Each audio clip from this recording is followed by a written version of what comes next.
کرتی ہوں اللہ کے بابرکت نام سے جو انتہائی عالی رتبہ اور بہت جلیل القدر ہے۔ سب تعریفیں میرے رب العزت کے لیے ہیں۔ الصلاۃ والسلام علیکہ یا سیدی یا رسول اللہ صلی اللہ علیہ وسلم۔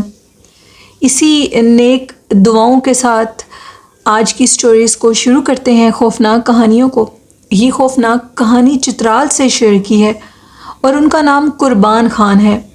قربان خان میرے پرانے لسنر ہیں اور انہوں نے میرے ساتھ اپنی بہت سی تصاویر بھی اپنے علاقے کی شیئر کی تھیں، چونکہ میں نے اپنے چینل پر تو شیئر نہیں کی لیکن انہوں نے بہت سی سٹوریز میرے ساتھ شیئر کی تھیں۔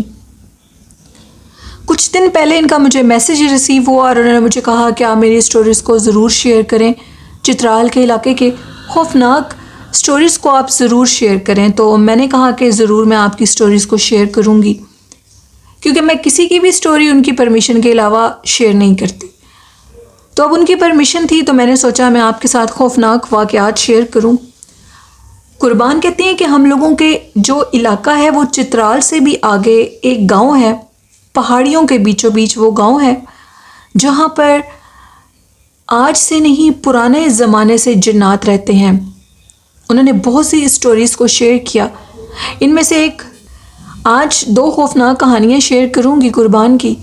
وہ کہتے ہیں کہ ہم لوگوں کے گاؤں میں، جو کہ بالکل پہاڑوں کے بیچوں بیچ اور آپ اب بھی آج کل کے اس نئے دور سے کہتے ہیں کہ 40-50 سال اس سے بھی زیادہ پیچھے ہیں، گاؤں کے جو لڑکے ہیں وہ تو پڑھائیوں کے لیے، کاروبار کے سلسلے میں، نوکری کے سلسلے میں شہر کو چھوڑ کر، اس جگہ کو چھوڑ کر، گاؤں کو چھوڑ کے شہر کی طرف موو ہو گئے ہیں، پشاور کی طرف چلے گئے ہیں۔ تو لیکن کچھ لوگ ادھر بھی رہتے ہیں، لڑکیاں ادھر ہوتی ہیں، بوڑھے خواتین، عورتیں، مرد سب ادھر ہی ہوتے ہیں۔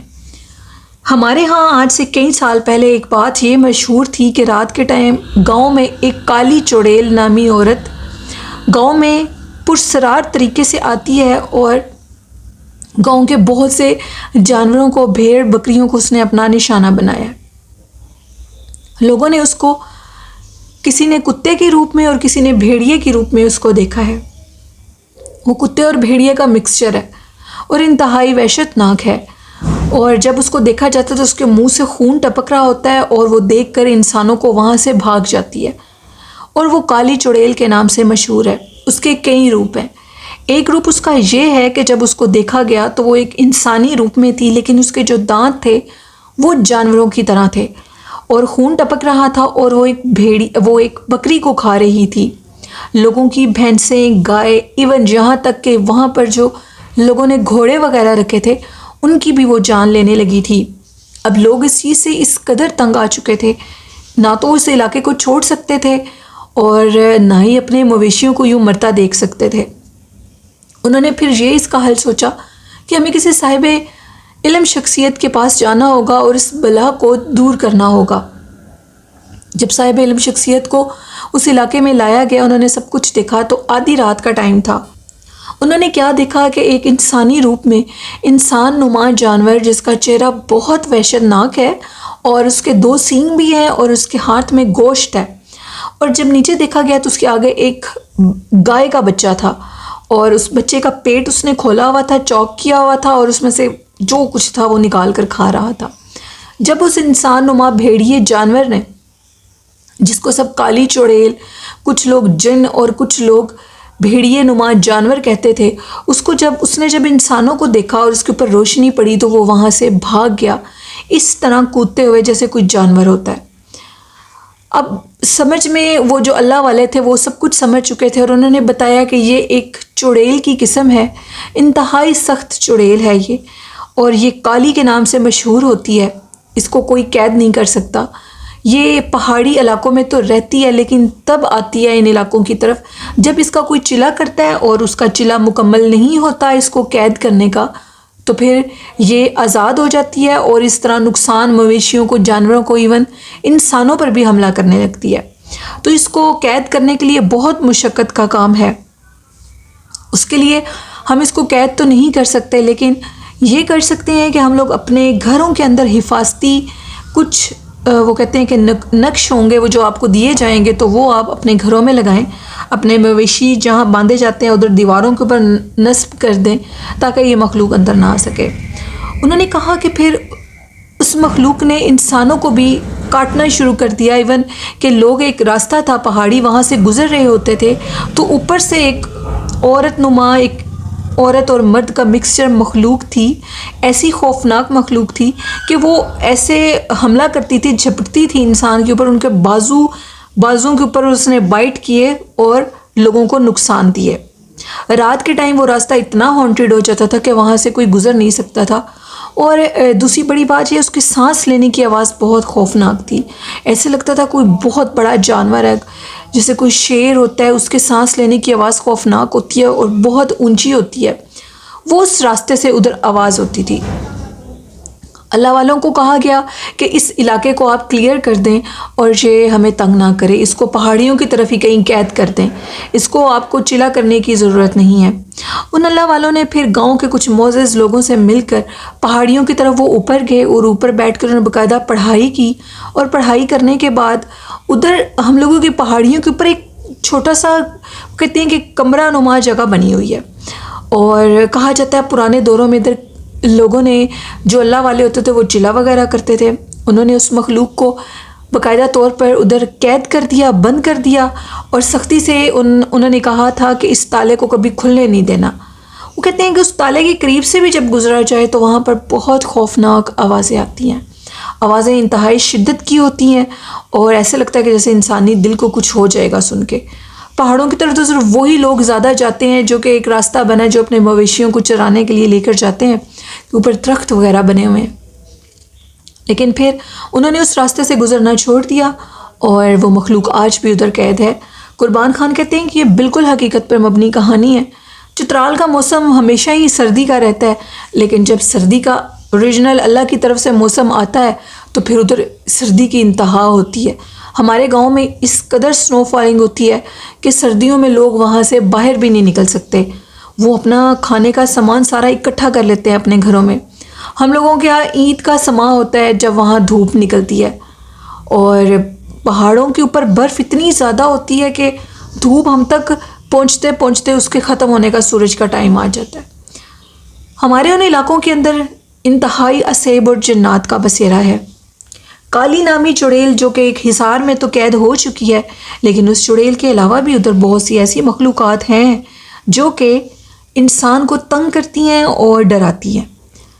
جب ادھر بہت زیادہ سنو فالنگ ہوتی ہے تو لوگ گھروں سے باہر تو نہیں نکل سکتے، لیکن اب کسی کو کوئی کام بھی پڑ سکتا ہے، کوئی اپنے کام کے سلسلے میں گھر سے باہر بھی جاتا ہے، کوئی بیمار ہو سکتا ہے، کسی طبیب کو لانا ہوتا ہے۔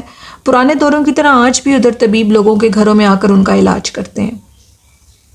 کہتے ہیں کہ آپ لوگوں کا شاید ان علاقوں میں ابھی جانے کا گمان بھی نہیں ہوگا کہ وہ علاقے ہیں کس قسم کے، وہاں پر کیا ہوتا ہے کیا نہیں۔ انہوں نے بتایا کہ اسی طرح ایک مریض تھا کسی گھر میں، ان کے ہاں کوئی بیمار تھا، تو وہ اپنے مریض کے چیک اپ کے لیے طبیب کو لینے کے لیے جا رہے تھے، اور باہر بہت زیادہ برف باری ہو رہی تھی۔ اس برف باری سے ڈرتے ہوئے، اس لیے کہ وہاں پر جب برف باری کا موسم ہوتا ہے تو بہت سی آفتیں اور چڑیلیں وہاں سے باہر نکل آتی ہیں۔ ہمارے ہاں وہاں بڑوں کا کہنا ہے کہ وہ مخلوقات جو چڑیلیں اور جنات ہوتے ہیں وہ برف باری کے موسم میں اس لیے وہاں سے باہر نکل آتے ہیں کیونکہ وہ خود آگ سے بنے ہوتے ہیں، اور جہاں پر ٹھنڈا علاقہ ہوتا ہے وہ اس جگہ پر سکونت اختیار کر لیتے ہیں، یہاں تک کہ جب تک اس علاقے میں گرمی نہ آ جائے۔ کہتے ہیں کہ ہم لوگوں نے یہ بھی سنا کہ ہم لوگوں کے ہاں بعض علاقوں میں جب گرمی کا موسم آتا ہے تو وہاں کے جنات ان علاقوں کی طرف موو کر جاتے ہیں جہاں پر بہت زیادہ ٹھنڈ ہوتی ہے، اسی لیے گرم علاقوں کی نسبت جہاں پر برف باری بہت زیادہ ہوتی ہے اور ٹھنڈے علاقے ہوتے ہیں، پہاڑی جہاں پر درخت ہوتے ہیں، وہاں پر جنات زیادہ ہوتے ہیں۔ وہ کہتے ہیں کہ وہ جب طبیب کو لینے کے لیے اس راستے سے گزر رہے تھے تو وہ کیا دیکھتے ہیں کہ ان کو ایک لڑکی کی رونے کی آوازیں آ رہی ہیں، اور جب انہوں نے دیکھا کہ ایک لڑکی واقعی راستے پہ بیٹھی رو رہی ہے اتنی برف باری میں، پہلے تو ان کے دل کو تھوڑی تکلیف ہوئی کہ آخر بچی ہے، عورت ذات ہے، یہ کیوں ادھر بیٹھی رو رہی ہے۔ وہ اس کو پوچھنا چاہ ہی رہے تھے کہ اچانک سے وہ اللہ پاک کا ورد بھی کر رہے تھے، ان کا نام لے رہے تھے، تو ان کے دماغ نے کچھ الرٹ کیا کہ اس کے قریب نہ جانا۔ کہتے ہیں جب اس لڑکی کو میں نے دیکھا ان کے ہاتھ میں ٹارچ تھی، تو اس لڑکی نے اپنی سر اٹھایا اوپر کی طرف، ٹانگوں میں اس نے اپنا منہ دیا ہوا تھا اور وہ رو رہی تھی اونچا اونچا۔ جیسے اس نے اپنی آنکھیں اوپر کی تو اس کی آنکھوں میں اس قدر کاجل ڈلا ہوا تھا اور آنکھیں اتنی وحشت ناک تھیں کہ وہ کہتے ہیں کہ میں ڈر گیا اس کی آنکھیں دیکھ کر نا. مجھے لگا کہ یہ شاید اپنی آنکھوں سے مجھے کھا جائے گی، اس کی آنکھیں بہت خوفناک اور بڑی بڑی تھی. کہتے ہیں کہ میں نے آیت الکرسی پڑھتے پڑھتے جلدی سے اس کے قریب سے گزرا، اور جیسے اس کے قریب سے میں گزرا تو مجھے ایک عجیب سی گندی اسمیل آئی. اس اسمیل برداشت سے باہر تھی. میں جلدی سے طبیب کے دروازے تک پہنچا اور میں نے دروازہ تیزی سے نوک کرنا شروع کر دیا. انہوں نے دروازہ کھولا اور کہا کہ خیریت ہے؟ ایسے کیوں کر رہے تھے؟ میں ڈر گیا تھا. انہوں نے کہا کہ میں بھی بہت زیادہ ڈر گیا تھا، میں نے باہر ایسی مخلوق کو دیکھا. انہوں نے کہا کہ اب ہمیں اس ٹائم پر اس راستے سے گزرنا ہمارے لیے ٹھیک نہیں ہوگا. وہ مخلوق بہت زیادہ سخت ہے اور وہاں سے گزرتے ہوئے وہ ہم پر حملہ بھی کر سکتی ہے. لیکن وہ کہتے ہیں کہ ہمارے ہاں وہ جو مریض تھا وہ کافی بیمار تھا، اس کی دوائی کے لیے چیک اپ کے لیے ہمیں وہاں سے فوراً نکلنا تھا. انہوں نے کہا کہ پھر ہم اللہ کا نام لیتے ہیں اور نکلنے کی کوشش کرتے ہیں. برف باری ہو رہی تھی. جیسے وہ اس راستے کے قریب آ رہے تھے تو رونے کی آوازیں اور سسکیاں لینے کی آوازیں تھیں. آیت الکرسی اور درود شریف اور چاروں کل پڑھنے سے وہ سسکیوں کی آوازیں اب تھمنے لگی، یہاں تک کہ جس مقام پر وہ مخلوق بیٹھی تھی ہم وہاں پر چلے گئے، اور وہ جو ورد ہم کر رہے تھے اس کے کرتے ہی ہماری آنکھوں کے سامنے وہ وہاں سے غائب ہو گئی، اور ہم وہاں سے خیر خیریت سے گزر گئے. اور پھر طبیب صاحب اس رات ہمارے گھر پر ہی رکے کیونکہ موسم بہت خراب تھا اور ہم نے ان کو وہاں سے نکلنے کی اجازت نہیں دی. یہ ایک کہانی تھی قربان خان کی، جو کہ ان کے گاؤں کی سٹوریز تھیں، انہوں نے میرے ساتھ شیئر کی. اور بھی بہت سی سٹوریز ہیں، وہ کہتے ہیں میں آپ کے ساتھ ضرور شیئر کروں گا. بہت شکریہ قربان.